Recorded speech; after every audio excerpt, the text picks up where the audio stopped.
Hi, and welcome to Writing Essentials with Mrs. Benson, the grammar edition. Today we're going to discuss verbals. Verbals or verbal phrases look like verbs or verbs with a complement or some kind of modifier, but they really are not verbs. They do not function as verbs in the sentence. They actually function as a totally different part of speech. And the three types of verbals are participles, gerunds, and infinitives. So we're going to talk about each of the three, but just making it clear, all verbals are phrases. They come in the form of phrases. So these different types, participial phrases, gerund phrases, or infinitive phrases. Let's start with participles. So a participle looks like a verb. So it's a verb form that can be used as an adjective. So an adjective is a describing word. It's a modifier. Adjectives modify nouns and pronouns.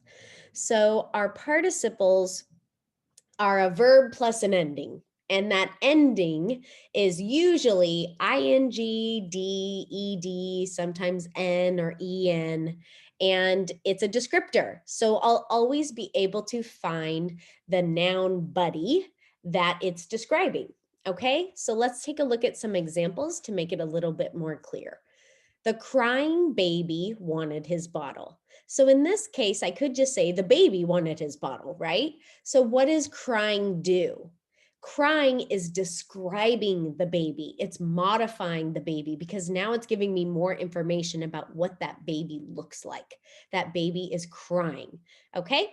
The main verb of the sentence is wanted, right? So crying isn't my main verb. Like if I said the baby cried, cried would be the verb. But here, crying is describing baby, so it's not the main action. The second sentence, the worried mother gave it to him. Again, gave is the main verb, but what is worried doing? Worried is describing or modifying mother, the subject of the sentence. So that's what participles do. They look verbish, but they actually don't act like verbs. They don't provide the main action of the sentence. They're actually providing a descriptor, some kind of a modifier for a noun or pronoun. Now, if I add any kind of modifiers or complements with the actual participle, it then becomes what's called the participial phrase. Participial phrases work just like participles. They're just a little longer because they have more words, right? So here's an example. Sleeping in his bed, the dog dreamed of his next dinner. So sleeping in his bed is describing the dog. And a big clue is that when you start a sentence with a participial phrase, it'll have a comma after it because then I'm going to jump in with my subject verb, my main subject and verb. Sleeping in his bed is telling me information about that dog, but it's not the main verb of the sentence. Dreamed is my main verb. He looked for the girl holding a red rose. So participial phrases, I can always find the thing that's being described.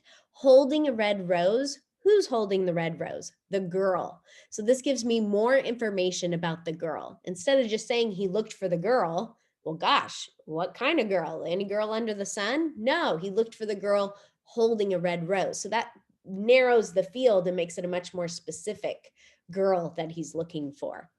Always identify your main subject and your main verb. This is a tip so that you know, hey, this can't be a participle. This is my main verb.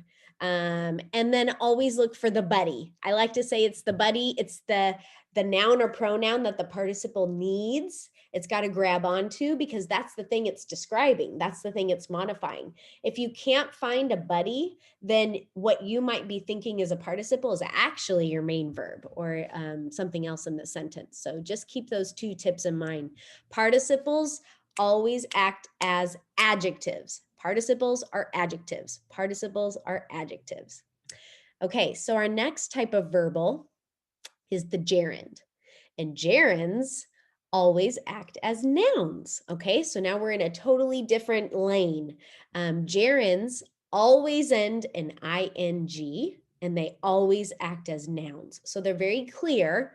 However, you don't want to mistake a gerund, a progressive verb, like I was running to school, as a gerund. I was running is just the main verb. So how do I know the difference between I was running versus running is fun, or he enjoyed running? So the key there is that gerunds act as nouns and verbs act like verbs, right? So here is an example. Reading is fun. This thing is fun. This activity is fun. My main verb is. So reading is actually the subject of my sentence. And subjects have to be nouns or pronouns, right? So reading is a gerund. He enjoyed running.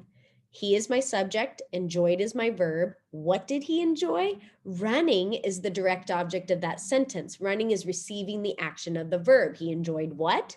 He enjoyed running. So running is an entity, it's a thing, it's an activity. So that makes it a noun. If you add any complements or modifiers with that gerund, you then have a gerund phrase. So just like participles. So look at these examples. Mark hated cleaning his room. Mark subject, hated verb. Cleaning his room is the activity he disliked. So cleaning his room is your gerund phrase. Going to the store took up our entire afternoon. So going to the store is the subject of the sentence. That is my gerund phrase. It's acting as a noun. It's the doer part of the sentence. If you are kind of stuck and not certain that you have a gerund, you might want to take my tip here. And that's to replace the gerund or the gerund phrase with a pronoun, because pronouns mean four nouns. So I should be able to put in some easy, simple little pronoun in place of the gerund, and the sentence still makes some logical sense. It won't be as specific, but I will be able to use what I like to call the it trick. So if I replace it with it and it still makes sense, then I know, hey, that is a gerund. So for example, reading is fun. Could I say it is fun? Yes. He enjoyed running. Could I say he enjoyed it? Yes. Mark hated cleaning his room. Mark hated it, right? So all of these can be replaced with a pronoun. The it trick is my easiest one. Once in a while, you may want a him or a her or a he or a she or something of that nature. But really, the it allows you to tell that, hey, this truly is a noun function spot in the sentence. Rather than my example from earlier, I was running to school. Could I say I was it to school? I was it to school doesn't mean anything clear, right? So I know I was running is not a gerund, it's a verb. So if you can replace it with it, you know you're sitting in a noun world, but if you can't, then you're probably still in a verb world. Last type of verbal is the infinitive. The infinitive, if you're learning a foreign language, might be something that you've heard a little bit about if you haven't already in an English class, but that's essentially to plus a verb. And an infinitive can be a noun, it can be an adjective, or it can be an adverb. So a lot of different functions of the infinitive, but the good news is it's the easiest to spot because there is no mistaking it. It's literally to, the word to, and a verb. So I put some examples: to run, to dream, to listen, to watch. You can't miss them, right? An infinitive phrase is just when you have that infinitive and then any other complements or modifiers with it. So I gave you some examples at the bottom there. He wanted to watch the movie. What did he want? To watch the movie. So to watch the movie is a whole infinitive phrase that's functioning as a noun in the sentence, right? It's the direct object of the verb. She didn't know what dish to make for the party. To make for the party is my infinitive phrase, and it's describing the dish. It's telling me more information about it. So it's acting like an adjective. All right, so that takes care of verbals. Verbals look like verbs, but they act like something else. We have participles, gerunds, and infinitives. They all look pretty verby, but they actually aren't the main action of the sentence. They're either a noun, an adjective, or an adverb. Keep in mind that verbals are a wonderful way to spice up your writing. You can use participial phrases to start sentences so that you get out of the subject verb trap of always starting your sentences with just subject verb. So throwing a participial phrase in front or creating infinitive phrases or gerund phrases in place of your typical nouns or adjectives can really add dynamics and interest to your writing. So verbals are one of those high level skills of making your writing more dynamic. And so understanding the grammar will allow you to then understand how you might manipulate your sentences sometimes to make them more interesting and to change up your delivery. So I really encourage you to try to use some verbals in your writing, especially at your starting points of sentences. Change up those openers because that's your power position. And when you change the opening of your sentence, then you create a better sentence throughout. So it's just a natural progression there. Thank you and happy writing. Take care.